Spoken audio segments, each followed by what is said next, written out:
আসসালামু আলাইকুম রহমতুল্লাহ বারাকাতুহু। শসা প্রেমী যারা আছেন, শসা খেতে যারা ভালো লাগে তাদের উদ্দেশ্যে এবং শসা চাষ করতে যাদের ভালো লাগে তাদের উদ্দেশ্যে আমার কিছু কথা। এই যে আমি শসা চাষ করেছি, শসা বর্তমানে আসতেছে গাছে। দেখেন প্রত্যেকটা গিট্টিতে আছে শসা, একটা গিট্টিও বাদ নাই, প্রত্যেকটা গিট্টিতে আছে। মানে যতগুলা পাতা আর কি ততগুলাই শসা আছে। এই যে চাষ করেছি আমি কয়েকটা পেট।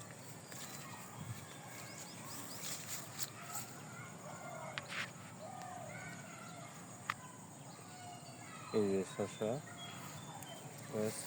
চাষ করেছি কয়েকটা পেটে।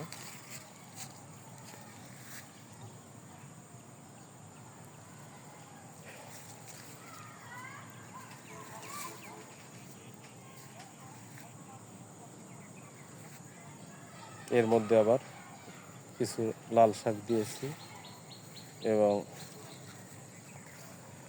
ঢেঁড়স দিয়েছি। ঢেঁড়সের গাছগুলা এই যে আচ্ছা, ঢেঁড়সের গাছগুলা বের হয়েছে মোটামুটি।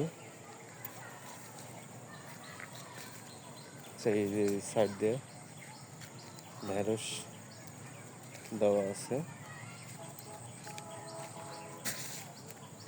ঢেঁড়স এবং লাল শাক। এই যে আমার সাম্মামের জমির পাশে দিয়ে আবার সাপোর্টের জন্য কিছু ডাটা বুনে দিয়েছি, যেটা 5-6 হাত করে লম্বা হয় যে ডাটা, এই ডাটা দিয়েছি। কারণ এটা বর্ষার সময় পানি উঠে, তাই এই কারণে আমি পলি নেটের সাপোর্টের জন্য ডাটা দিয়েছি।